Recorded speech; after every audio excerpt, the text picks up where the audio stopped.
In terms of speakers, I actually have been using a very old system. I believe it's the Logitech Z3.5. You can barely find this thing anywhere on the net now. Pretty much it kind of sounded decent, but it was a pain to set up. There was a cable issue with it where the remote was hardwired into the subwoofer, and the speakers definitely weren't wired that much better either. So when it came to every time I needed to use it, I just really didn't like putting this thing on my desk. So now I want a bit of a cleaner solution and definitely something that sounds better. So on the desk today is the Presonus Eris E3.5 studio monitors. Let's take a quick look at it.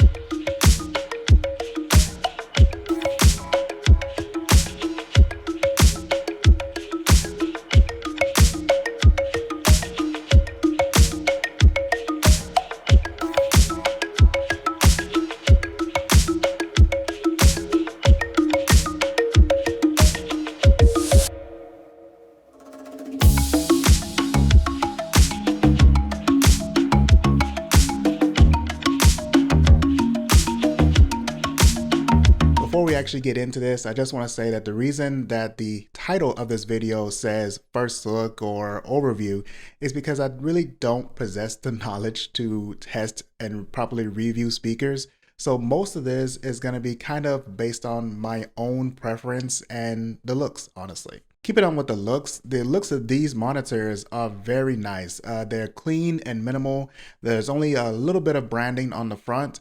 And besides that, well, you get exactly what you need and not really much more. The power switch is very satisfying to use, to the point where it's a shame that these speakers will pretty much always be on, so I'll never really need to touch it again after I turn them on.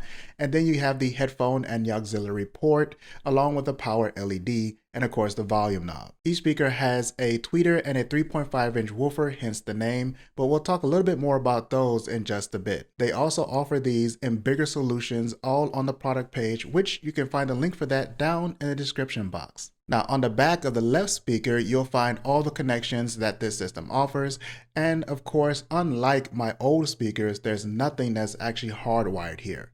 Everything is detachable, and the right speaker actually connects using the age-old, tried and true red and black speaker wires. Now on the back, Presonus has included just about every connection you can think of. And so the system is actually pretty flexible in terms of how you want to set it up.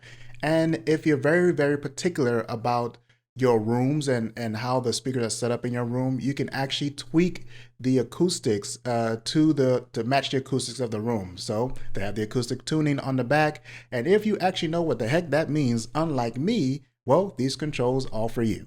One more thing I would like to note is that if you would like to have the ability to connect your phone or tablet via Bluetooth to these speakers, right now on the desk, we do not have the Bluetooth edition, but there is an offering for that. Again, links are down in the description box where you'll find this same speaker setup, but it will have Bluetooth enabled and it'll cost you just a little bit more. Now, in terms of functions, these monitors are able to deliver a cleaner and accurate sound, but when there's bass present, it still kicks the way it should. And that's the part I like the most because it can do that even when the sound is turned all the way up without distorting. At this price point of $99, I think this speaker system offers a lot for that money.